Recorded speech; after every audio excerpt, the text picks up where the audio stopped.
Hey guys, welcome to the YouTube channel of Wings Kudan.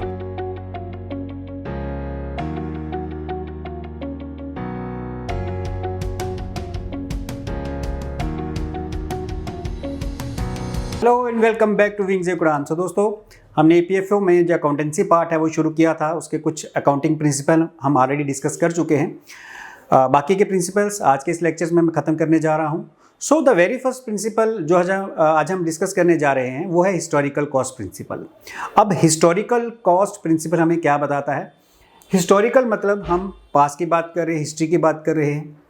तो historical cost principal हमें simply ये कहता है कि जो एसेट हमने खरीदा और जितना कॉस्ट हमने उसके लिए पे की, हम उसको उसी वैल्यू पे रिकॉर्ड करेंगे और आगे उसकी फर्दर अकाउंटिंग भी हम उसी वैल्यू के हिसाब से करेंगे। फॉर एग्जांपल कि मान लो आपने एक मशीन खरीदी जिसकी वैल्यू थी 1,00,000 रुपये। अब आप सबको पता है कि जो भी एसेट है, मशीनरी है या फर्नीचर है, कोई भी एसेट है, उसकी एक लाइफ होती है, मतलब 5 साल 10 साल, जिसके बाद वो काम करना बंद कर देता है। तो जितनी उसकी वैल्यू हर साल डिक्रीज होती है वह उसको हम डेप्रिसिएशन कहते हैं।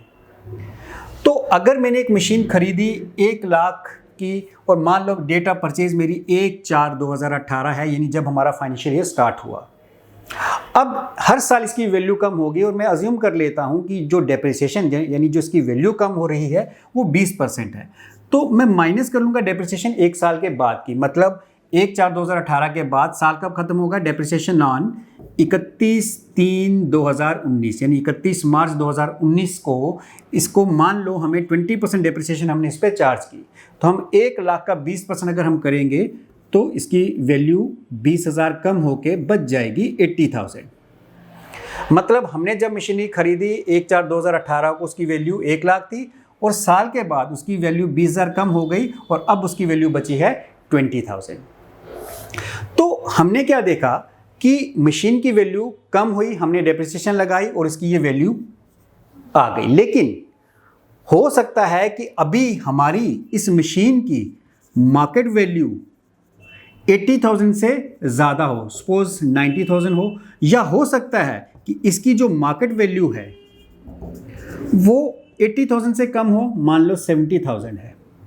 तो इसकी मार्केट वैल्यू कुछ भी हो सकती है। हमें मार्केट वैल्यू को नहीं देखना है। हमें देखना है कि हमने मशीन कितने में खरीदी और आगे उसकी जो फर्दर अकाउंटिंग करनी है, इन द सेंस कि जो भी उस पर डेप्रिसिएशन लगानी है हमें इसी वैल्यू पे लगानी है। डजेंट मैटर उसकी मार्केट वैल्यू अभी कितनी चल रही है, उससे ज़्यादा भी हो सकती है, उससे कम भी हो सकती है। तो आपको सिंपल हिस्टोरिकल कॉस्ट कंसेप्ट में ये याद रखना है कि जो पैसा हमने किसी एसेट को खरीदने में खर्च किया, हम उसी वैल्यू को, उसी प्राइस पे हम अपनी बुक्स में उसको रिकॉर्ड करेंगे और उसी प्राइस पे हम फर्दर अकाउंटिंग उसकी करेंगे। मतलब जो भी डेप्रिसिएशन लगानी है हम उसी प्राइस पे लगाएंगे। डजेंट मैटर कि अभी उसकी मार्केट वैल्यू उससे कम है या फिर ज़्यादा है।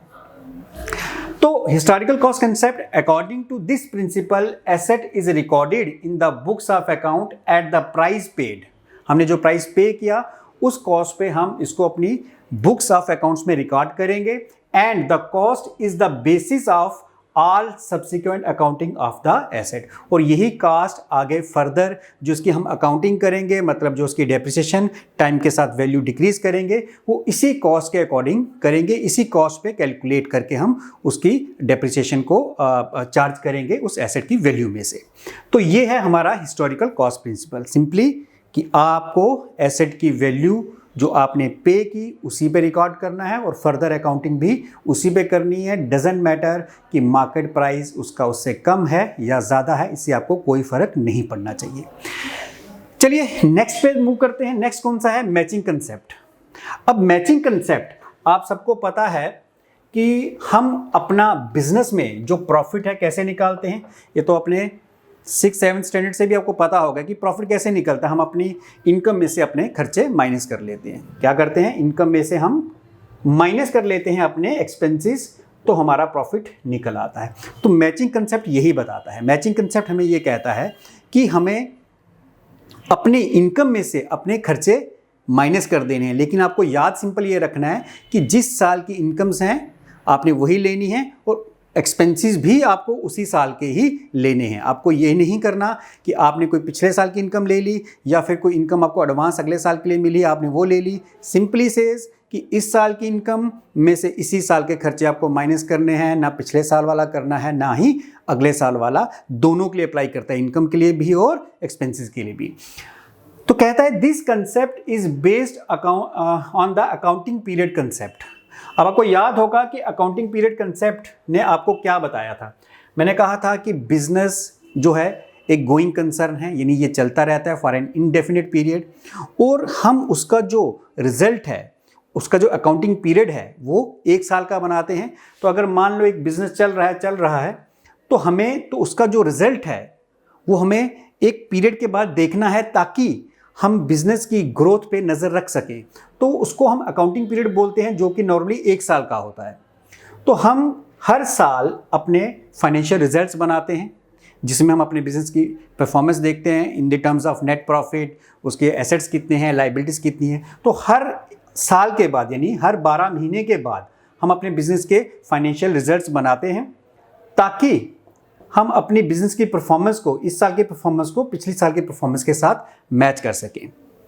तो मैचिंग कैसे होगी? प्रॉफिट देखेंगे कि इस साल कितना प्रॉफिट है और पिछले साल कितना प्रॉफिट था, और प्रॉफिट कैसे देखना है, अगेन मैंने बता दिया कि मैचिंग कंसेप्ट मैच करने हैं, इनकम और एक्सपेंसेस डिफरेंस करके आपको प्रॉफिट निकाल लेना है। लेकिन याद क्या रखना है कि जिस साल की इनकम्स हैं वही इनकम लेनी है, और जिस साल के एक्सपेंसेस हैं वही एक्सपेंस लेने हैं, ना अपने अगले साल के ना पिछले साल के लेने हैं।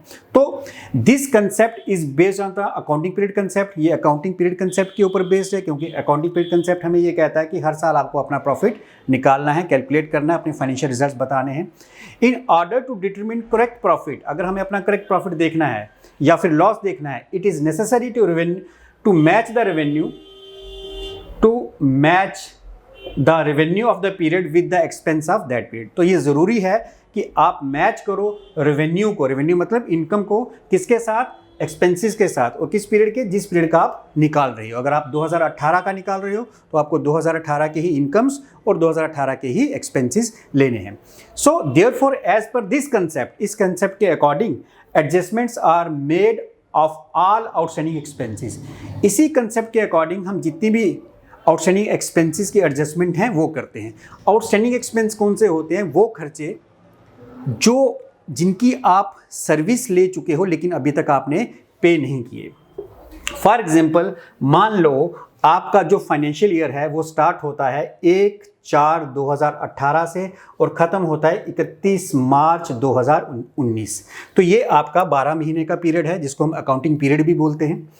तो हमें क्या करना है? अगर हम मैचिंग कंसेप्ट के अकॉर्डिंग अपना प्रॉफिट कैलकुलेट करने वाले हैं तो हमें इसी पीरियड के इनकम्स और एक्सपेंसेस लेने हैं। तो अगर कोई एक्सपेंस आउटस्टैंडिंग है, आउटस्टैंडिंग का मतलब ऐसा कोई खर्चा जो अभी तक आपने पे नहीं किया, मतलब कोई सैलरी है एम्प्लॉइज़ की, सर्विस ले चुके हैं आप लेकिन अभी तक आपने पे नहीं की।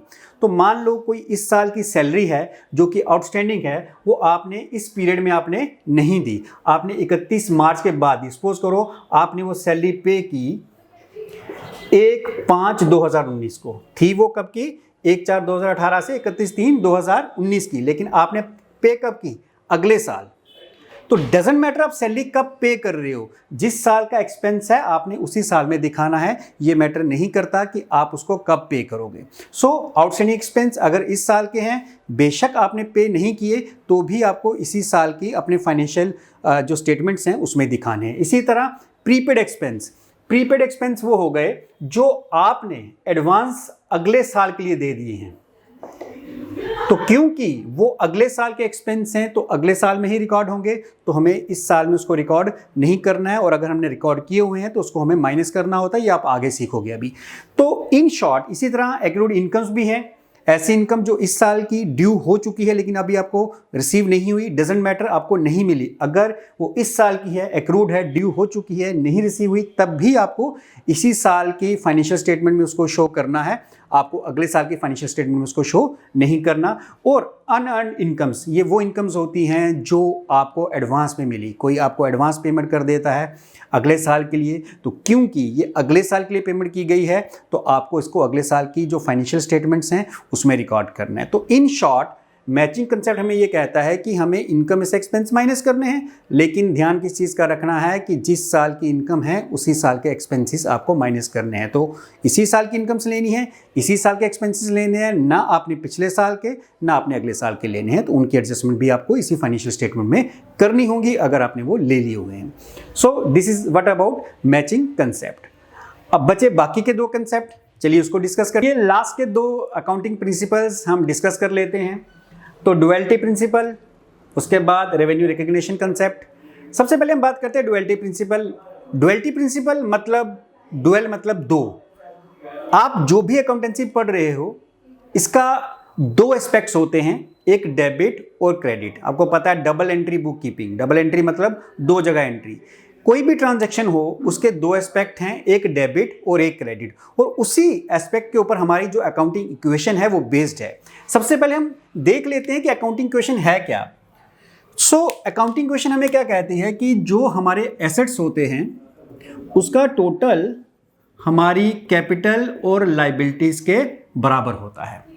जो भी एसेट्स हैं उसका टोटल हमारी कैपिटल और लायबिलिटीज के बराबर है।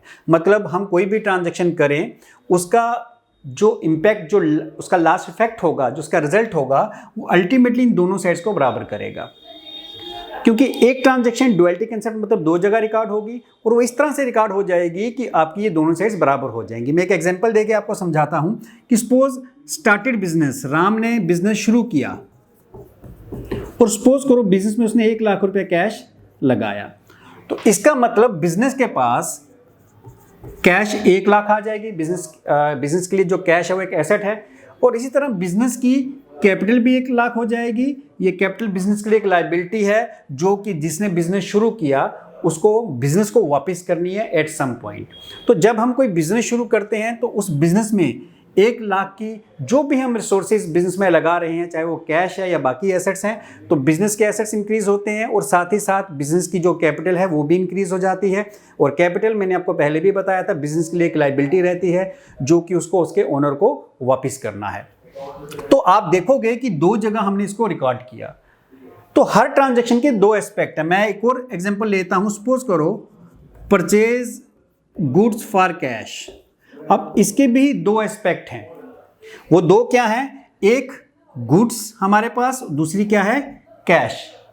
तो एक चीज हमारे पास आएगी और एक चीज हमसे जाएगी। मैंने आपको पहले भी बताया था this is all about give and take, आया और गया। अब बिजनेस में क्या हुआ? हमने गुड्स खरीदी, बिजनेस में गुड्स आई और गया क्या? कैश गया। तो दो एस्पेक्ट हैं। जो चीज आ रही है हम उसको डेबिट करते हैं और जो चीज़ जा रही है हम उसको क्या कर देते हैं? क्रेडिट कर देते हैं। तो डुअलिटी कंसेप्ट हमें ये कहता है कि कोई भी जो बिजनेस ट्रांजैक्शन होगी इसके दो एस्पेक्ट होंगे, एक डेबिट एक क्रेडिट। जो चीज़ आपके पास आई वो डेबिट कर लिया, जो चीज़ गई वो क्रेडिट कर लिया। तो इसी तरह अगर हम इसको अकाउंटिंग इक्वेशन में देखें तो गुड्स आपके पास आई। सपोज करो कि आपने 5,000 की गुड्स खरीदी थी, तो इसका मतलब आपका एक एसेट 5,000 इंक्रीज हो जाएगा, मतलब गुड्स आपकी 5,000 इंक्रीज हो जाएंगी, लेकिन एक एसेट आपका उतने ही अमाउंट से डिक्रीज भी हो जाएगा। वो क्या है? वो है कैश। गुड्स आपकी इंक्रीज हुई तो आपने एसेट्स में प्लस कर लिया, लेकिन साथ ही साथ आपका कैश डिक्रीज हो गया, आपने एसेट में से माइनस कर लिया। तो आपने देखा कि दो जगह हमने इसको एडजस्ट किया। तो डुअलिटी कंसेप्ट यही कहता है कि एक ट्रांजैक्शन के दो एस्पेक्ट हैं, एक डेबिट और एक क्रेडिट। तो हमें दोनों जगह उसको रिकॉर्ड करना है। चलिए दोस्तों नेक्स्ट पे आते हैं। Next is